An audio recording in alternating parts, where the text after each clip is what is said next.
gabar ay soo kulmeen ayuu maanta dhan ka sheekeenay wiilkan eedo maxaad ula jeedaan aniga firaadi aniga wax dhexdeena jira habeeraatay ma jirto wax walba okay weeyaan firaad aniga dhalay dabeecadiisana si fiican ayaan u aqaanaa marka waxba igama qarin kartid sideen aniga caawinaadaada wax aan uga baahanahay ma jirto ayaan ku dhahay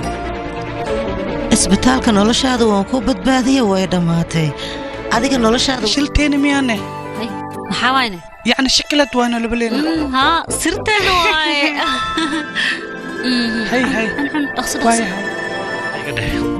cunta haddii aad cunno wiilkay sidee baad wada adkaanaysaa saafiin cunto way cuntaa waxay rabtaa askaradii inay noqoto adigana daciif ayaan hooyo qasheekooyinka askariga adiga ama ku caajisho shaale taasha ka cabshan hooyo anige maxaa ku hadloosaana adiga haddii aad u baahan tahay in aad daawato musalsalada kuwii hore iyo kuwii dhexe sidoo kale musalsalada qaybaha habeen kasta soo gala haddaba sidee ku daawan kartaa ugu horeen la xiriir WhatsApp nambarka shaashada saaran balaas 252 halkaas ayaa lagugu soo diri doonaa dhammaan musalsalada mahadsanidin